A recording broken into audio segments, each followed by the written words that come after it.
안녕하세요. 홍성사의 송민규입니다. 오늘은 두제 크레파스 저자이신 이인흥 선교사님 인터뷰 영상입니다. 선교사님 인사 한번 해주시죠. 안녕하세요. 이인흥 선교사입니다. 제가 선교사님이라고 소개를 해드렸는데 어떤 선교 사역들을 하셨는지 간략하게 소개해 주시면 좋을 것 같아요. 예, 저는 이제 현지에서 교회 개척 사역을 했습니다. 예, 그러다가 이제 또 현지 제자 양육을 하고 그래서 이제 이 사역자들이 생겨나면서 현지 교회 사역은 현지 사역들이 모두 위임하고 저는 그동안 교육 사역에 대한 기도를 오래 했었는데 학교를 설립해서 교육 사역을 또 매진해 왔었습니다. 네. 그 현지 사역이라고 하셨는데 그 어느 지역에서 했는지도 소개해 주시면 좋을 것 같아요. 저는 이제 서부 아프리카에 있는 기니비사우라는 작은 나라입니다. 기니비사우 익숙하지 않는데요. 그렇죠. 세네갈하고 이제 기니하고 사이에 있는 아주 면적이 작은 나라입니다. 그 나라를 특별하게 가시게 된 계기나 이런 게 있으세요? 특별한 계기가 있는 것은 아닙니다. 아프리카에 가서 저도 알았습니다. 아프리카 가서 처음에 이제 감비아서 한 1년 사역을 하고 그 다음에 이제 기니비사를 알고 난 후에 굉장히 좀 뭐랄까요, 주님의 인도하심이랄까요. 또 그날은 더욱더 이제 또 열악하기 때문에 그에 대한 어떤 호기심이 굉장히 많이 있었죠. 그러니까 보통 이렇게 선교를 간다라고 하면은 우리가 어떤 나라의 어떤 문화를 공부해서 이런 식으로 가야겠다라고 생각을 하는데 선교사님은 가서 많은 것들 이제 보고 경험하시고 기니비사우가 궁금하다라고 하면서 선교를 가게 된 그런 케이스라고 보면 될까요? 궁금하기도 했지만은 일단 뭐 주님의 인도하심이라고 봐야 되겠죠. 저희들이 뭐 제가 가고 싶어서 갈 수 있는 것도 아니고 정말 그때는 뭐 강권적으로 주님께서 그날에 대한 관심을 갖게 하시고 또 뭔가 말씀을 통해서 그날의 선교를 복음을 전해야 된다는 어떤 특별한 그걸 저희들이 느꼈기 때문에 결심을 하고 용기를 내서 들어가게 되었죠. 선교사님이 어떤 것들을 생각하고 갔다라고 하면은 우리가 익숙한 나라로 가셨을 수도 있겠다 생각이 되는데 기니비사우를 갔다는 것 자체만으로도 선교사님께서 정말 하나님의 인도하심이 있는 곳으로 순종을 해야겠다라고 생각을 하게 되는 나라의 이미지인 것 같습니다. 네, 특별히 저희 홍성사에 두제 크레파스라는 책을 이렇게 출간을 해주셨는데 이 책을 쓰게 된 계기가 있으실까요? 처음에는 책을 쓰는 것에 대해서 머뭇거렸습니다. 제가 10년 이상 아시는 작가분이 계신데 이분이 계속 저한테 이제 동기부여를 하셨죠. 책을 쓰도록. 그러나 사실 참 제가 용기를 내기 어렵습니다. 왜냐하면 제가 사역하는 동안에 이제 제 딸아이를 현재 사고로 잃고 난 후에 그 충격이 꽤나 컸기 때문에 사실 그걸 책에 담기가 굉장히 저한테는 부담스럽고 어려운 얘기였죠. 그래서 계속 미루다가 이제 은퇴 시점이 다가와서 결국 좀 써야 되겠다는 어떤 마음을 갖게 되고 그래서 용기를 내고 한 2년 전에 은퇴 바로 직전에 책을 다 쓰게 됐죠. 이 책의 내용을 뭐 전반적으로 다 이야기할 수는 없지만 선교사님께서 어떤 내용을 담고 있는 책이다라고 간략하게 소개해 주시면 좋을 것 같아요. 네, 이 책은 아무래도 이제 사역적보다는 제 개인적인 경험을 많이 담았다고 볼 수 있겠죠. 선교 현장에 일어나는 여러 가지 사건들, 에피소드들, 또 이제 우리가 겪어했던 그런 어려움들을 좀 간추려서 다 쓸 수는 없잖아요. 그쵸. 35년이면 굉장히 분량이 많은데 거기서 뭘 쓸까 굉장히 좀 고심을 많이 했죠. 그래서 중요한 포인트만 그렇게 좀 간추려서 책을 내야 되겠다 그렇게 마음을 먹었었죠.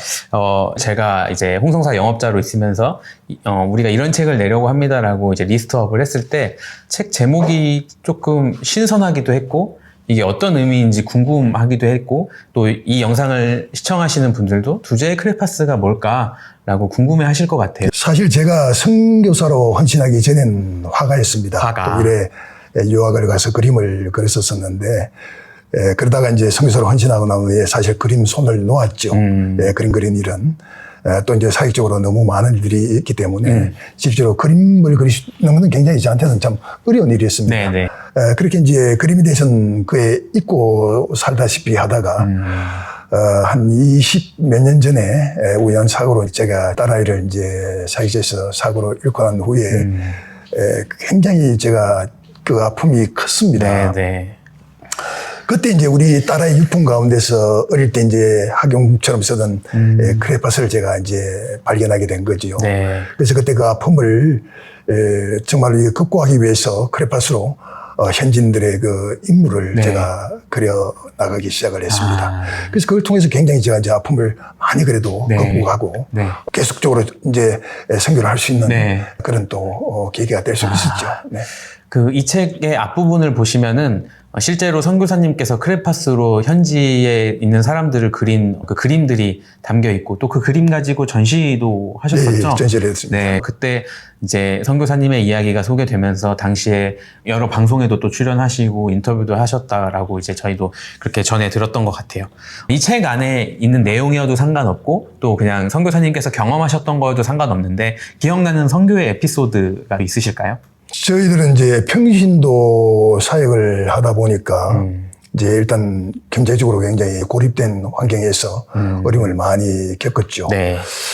한때는 정말로 절박한 상황에 저희들이 처하게 됐을 때 오래전에 알던 어느 집사님이 한국에서 저희 사역하는 아프리카까지 직접 방문하셔서 헌금을 하고 가셨어요. 그분도 형편이 그렇게 넉넉한 분도 아닌데 지금도 그분은 저희들이 참 잊을 수가 없지요.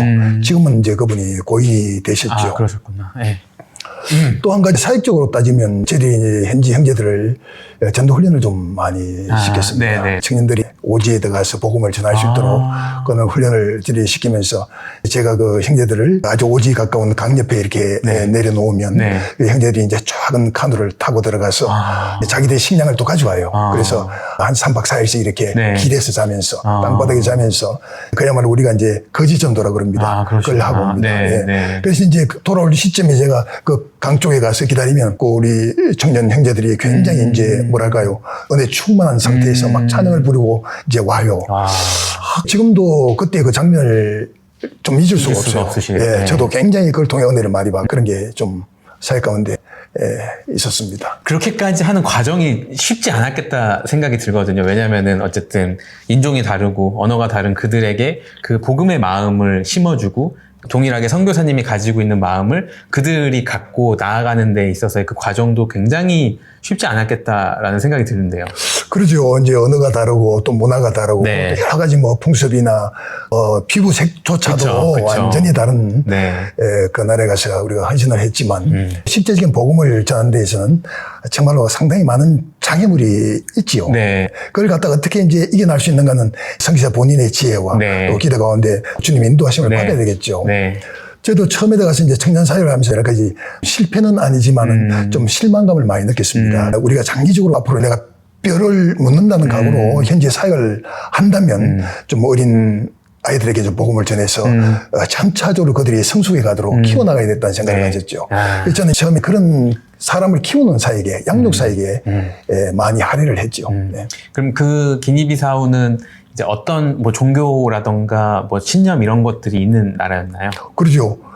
모슬림들이 주고 그다음에 가톨릭이 조금씩 있지만 가톨릭도 뭐 그렇게 많은 퍼센테이지는 아닙니다. 네. 근데 개신교는 지금은 조금 그래도 숫자가 불어났습니다만 네. 초기에는 뭐 아주 미미했죠. 네.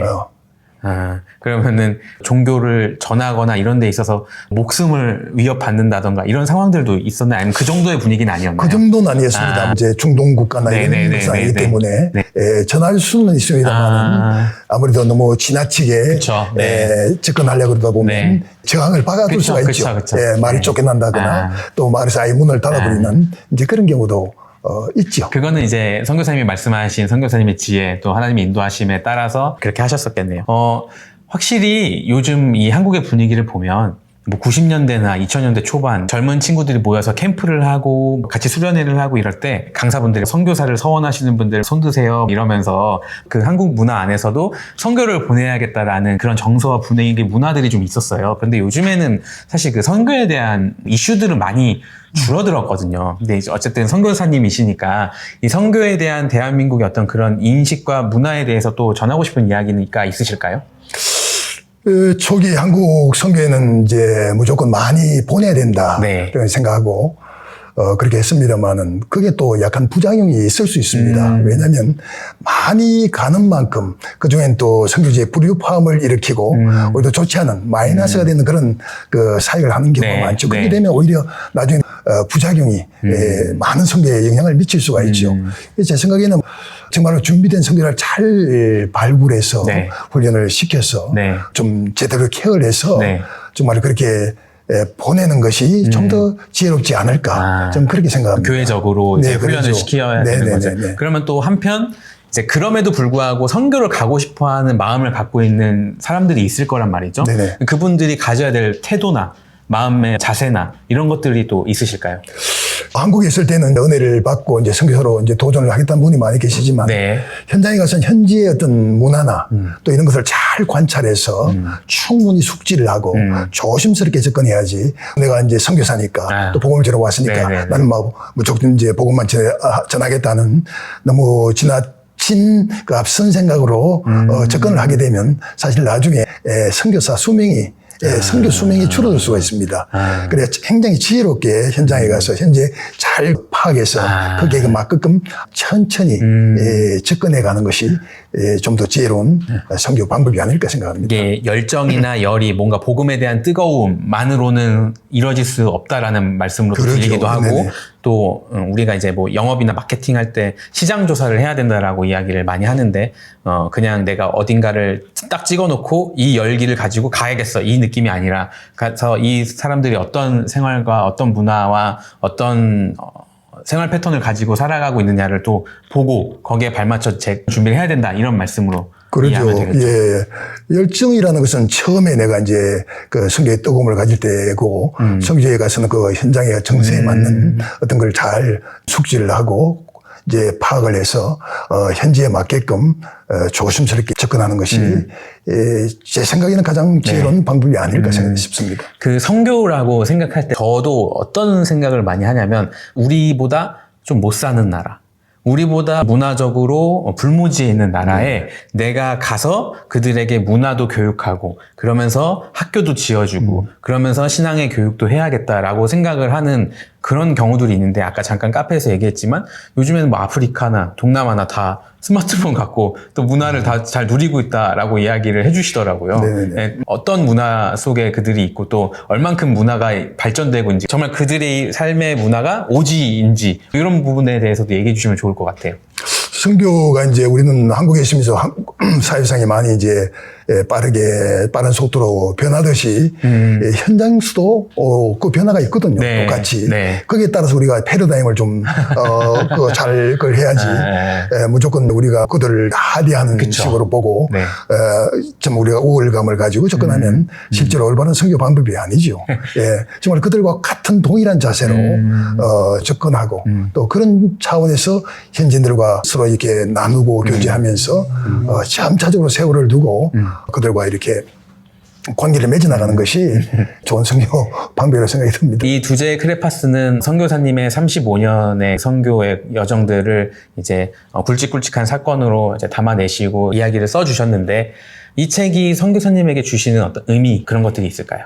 예, 저는 이제 아무래도 선교사다 보니까 사실 이런 개인적인 그 경험을 구체적으로 피력하거나 나타낼 수 있는 기회들이 그렇게 많지 않잖아요. 그런데 이 책이라는 것은 좀 더 이제 구체적으로 나의 어떤 그 경험들을 공유할 수 있고 또 내가 사람들에게 전달할 수 있는 그런 중요한 매개가 아닌가 싶습니다. 그동안 저는 구체적으로는 설명할 그게 없었는데 네. 이제 책이다 보니까 이제 그런 것을 쓸 수 있었고. 네. 네.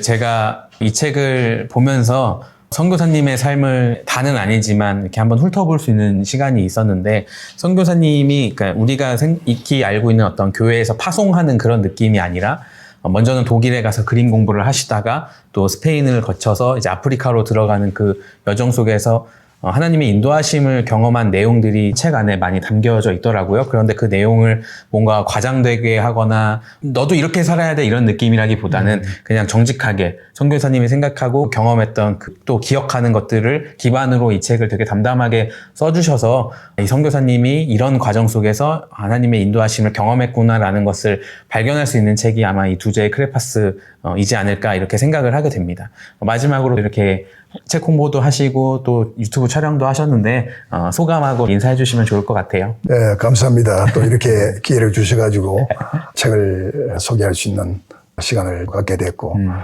또 책을 쓰는 것도 좋지만은 이걸 소개하거나 홍보할 수 있는 그런 기회가 있어야 네. 되지 않을까 네. 싶습니다. 그래서 앞으로 많은 독자분들이 책을 읽고 또 저희 사역을 경험들을 공유하고 이해하고 또 이 책을 많은 분들이 보셔서. 네. 제가 얘기하겠습니다. 그 얘기는. 좋습니다. 시청해주셔서 감사하고요. 네, 두제이 크레파스 많이 읽어주시고 또 많이 사랑해주시고 또 이 영상을 보시면서 저자분께서 어떤 마음으로 이 책을 쓰셨는지 같이 공감할 수 있는 그런 영상이 될 수 있었으면 좋겠습니다. 시청해주셔서 감사합니다. 감사합니다. 고맙습니다. 고맙습니다.